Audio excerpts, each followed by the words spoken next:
Hello दोस्तों। इस series में हम लोग अब आगे एटम्स पर बात करेंगे।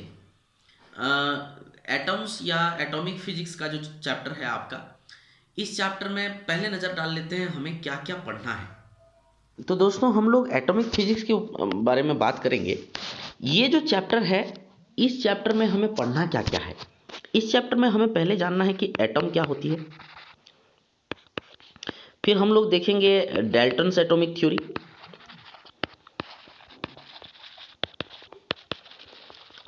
और इसके क्या लिमिटेशंस हैं, वो इसके लिमिटेशंस है ना।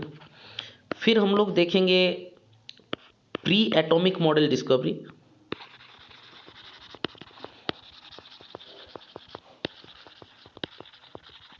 क्या क्या एटॉमिक मॉडल डिस्कवरीज आई। और फिर हम लोग देखेंगे जे जे थॉमसन्स मॉडल।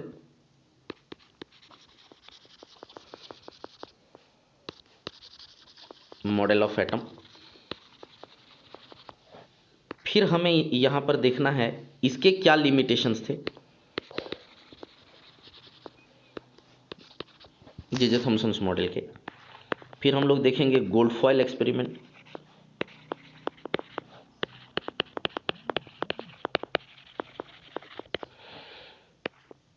फिर हम लोग देखेंगे न्यूक्लियर मॉडल, यानी Rutherford's model, nuclear model of atom, या फिर इसको हम लोग कह सकते हैं रदरफोर्ड्स मॉडल। अब इसके क्या लिमिटेशंस थे वो। फिर हमें देखना होगा Bohr's model.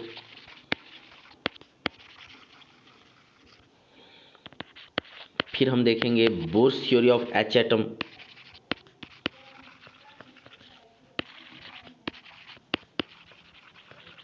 Bourse theory of H atom. उसके बाद हम लोग देखेंगे energy transition equation.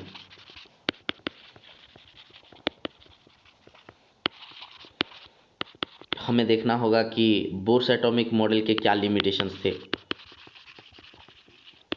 Limitations of Bohr's model.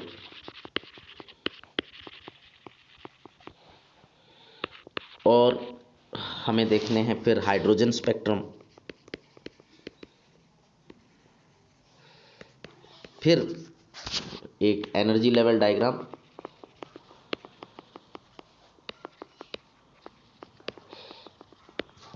तो इस सीरीज में हम लोग बस इन्हीं चीज़ों पे बात करेंगे। बस इतना ही टॉपिक इसमें हम लोग कवर करेंगे। एक एक करके आइए देखते हैं। ये आपका पूरा सिलेबस है एटॉमिक फिजिक्स को लेकर के, जिन जिन विषय पर हमें बात करनी है। हमें सबसे पहले जानना चाहिए कि एटम क्या है ना। तो किसी भी सब्सटेंस को, है ना, किसी भी मैटर को आप तोड़ते जाइए, छोटे छोटे हिस्सों में तोड़ते तोड़ते जाइए। सबसे आखिरी जो हिस्सा आएगा जिसमें वो मैटर अपनी आइडेंटिटी रखा रहेगा, that is called as atom. जैसे मान लीजिए आप ऑक्सीजन लेते हैं। ऑक्सीजन को आपने तोड़ा, छोटे छोटे हिस्सों में तोड़ते तोड़ते तोड़ते तोड़ते लास्ट में एक पार्ट आया, जब वो ऑक्सीजन ही रहेगा, दैट इज एटम। इससे और तोड़ा गया तो वो ऑक्सीजन से इलेक्ट्रॉन, प्रोटॉन और न्यूट्रॉन में कन्वर्ट हो जाएगा, क्योंकि एटम टूटेगा तो यही सब निकलेंगे, है ना।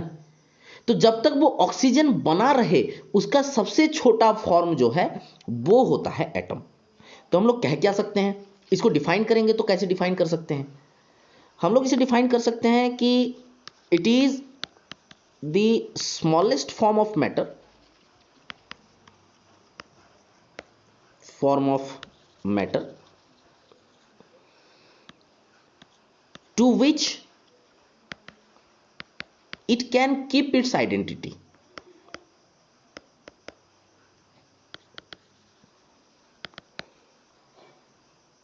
जब तक वो अपना आइडेंटिटी रख सके, identity of element.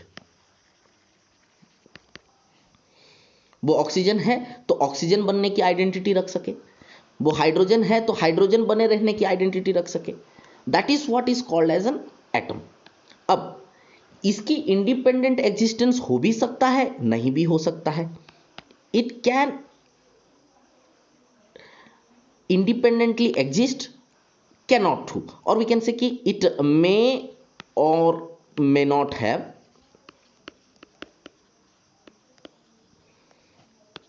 its independent existence।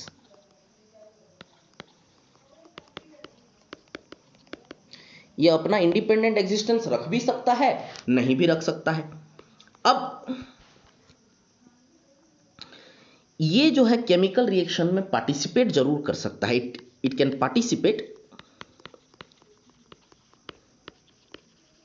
In a chemical reaction.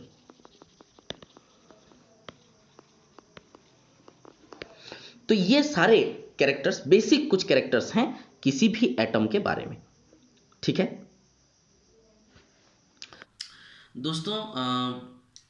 Atomic physics के सेगमेंट में सबसे पहला जो डिटेल आया था एटम को लेकर के, जो सबसे पहला काम हुआ था 1808 में, और ये काम किए थे sir John Dalton. John Dalton ने क्या कहा, क्या डाल्टन्स एटॉमिक थ्योरी थी, आइए उस पर नजर डालते हैं।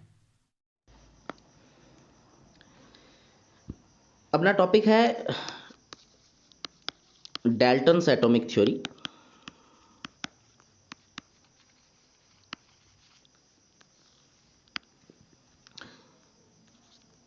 जैसे कि इसका नाम बता रहा है, इसे प्रपोज किया था जॉन डाल्टन ने। इट वॉज प्रपोज्ड बाय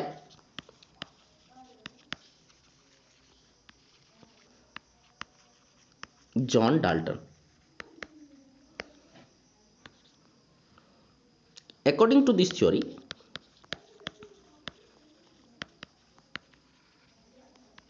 इस थ्योरी के अनुसार हम लोग तीन बातें देखेंगे।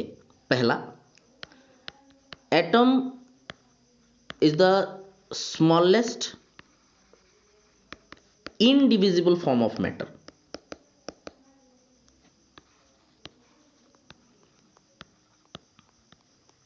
यानी कि मैटर का सबसे छोटा फॉर्म यही है, विच कैनॉट बी फर्दर सब डिवाइडेड, इसे और तोड़ा नहीं जा सकता, विच कैनॉट बी फर्दर सब डिवाइडेड, इसे और तोड़ा नहीं जा सकता।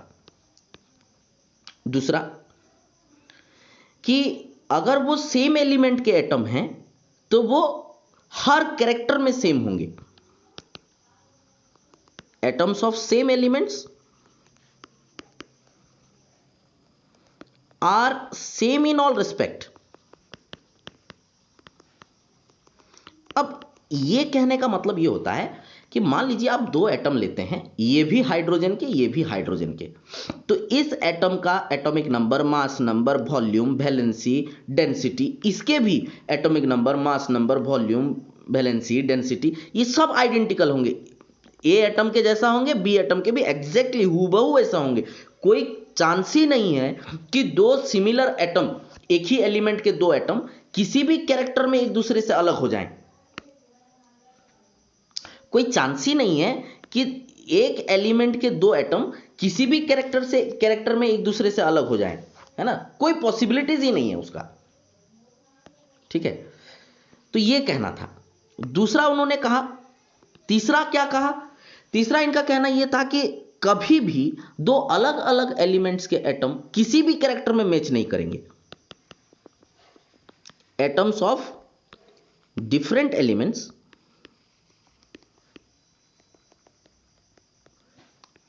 Are different in all respect. और साहब, ये जो तीन थ्योरीज इनके आए, तीन पॉइंट्स जो इनके आए, एक ही तो थ्योरी था डाल्टन्स एटॉमिक थ्योरी, इसके जो तीन पॉइंट्स आए, है ना, ये तीनों कहीं ना कहीं गलत थे। तो क्या इसके लिमिटेशंस थे, क्यों ये तीनों गलत थे? पहला तो ये कि इन्होंने कह दिया कि atom is the smallest indivisible particle. तो भैया, इलेक्ट्रॉन, प्रोटॉन और न्यूट्रॉन क्या है? Existence of sub atomic particle.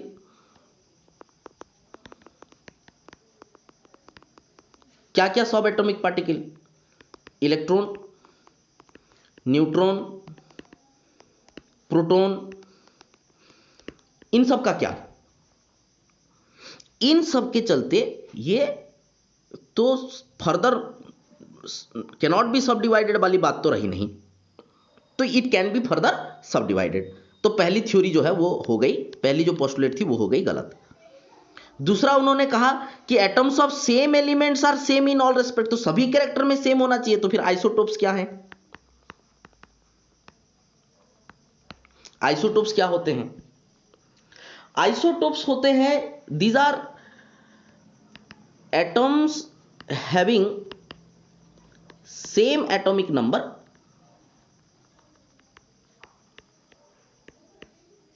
but different mass number,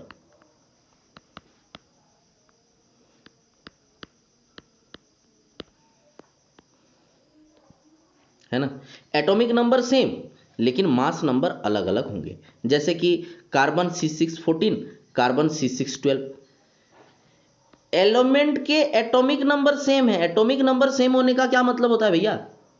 atomic number same है यानी कि एलिमेंट सेम है, ये भी कार्बन वो भी कार्बन, लेकिन यहां पे देखिए मास नंबर गलत गलत अलग अलग हो गया, यानी कि these are atoms of same element differing with respect to their mass number, यानी कि दूसरा जो उनका थ्योरी था वो भी गलत हो गया, दूसरा जो पॉइंट था वो भी गलत हो गया।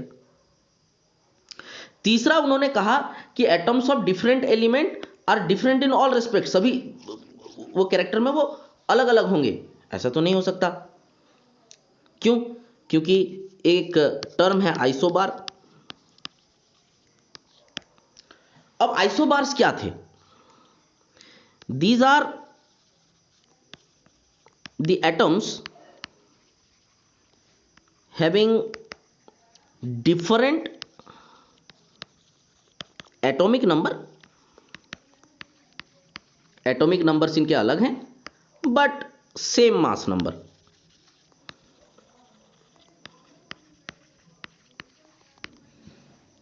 इनके मास नंबर लेकिन सेम है। एग्जाम्पल जैसे आर्गन है ना 1840 हो सकता है, कैल्शियम 2040 हो सकता है। एलिमेंट्स के एटॉमिक नंबर अलग अलग हैं, यानी कि ये दोनों अलग एलिमेंट हैं, लेकिन मास नंबर साहब दोनों का सेम है। इन्होंने जो तीसरा पॉइंट अपना कहा था कि atoms of different elements are different in all respect, भाई मास नंबर के रेस्पेक्ट में तो ये दोनों सेम हो गए, तो इस तरह से तीसरी पॉइंट भी उनकी गलत ही रही। ऐसे करते जॉन डाल्टन की जो थ्योरी थी एटॉमिक थ्योरी, उसके 3 की पॉइंट्स थे और तीनों गलत थे, ठीक है। लेकिन एक बात तो तय थी कि ये वो सबसे पहली थ्योरी थी एटम के बारे में जो हम लोगों ने जाना, एटम को जानने का हमें मौका मिला इसके थ्रू। तो दोस्तों इस तरह से डाल्टन्स एटॉमिक थ्योरी की जो तीनों पोस्टुलेट थे कि एटम्स को फर्दर डिवाइड नहीं किया जा सकता, वो बन गया सब एटॉमिक पार्टिकल के वजह से गलत। उन्होंने कहा atoms of same elements should be same in all respect, isotopes के चलते वो लिमिटेशन में आ गया। फिर उन्होंने कहा atoms of different elements should be different in all respect, isobars के चलते वो भी गलत हो गया। इस तरह से डाल्टन्स एटॉमिक थ्योरी जो है वो इनएडिक्वेट रही, पूरी तरह से सही नहीं थी।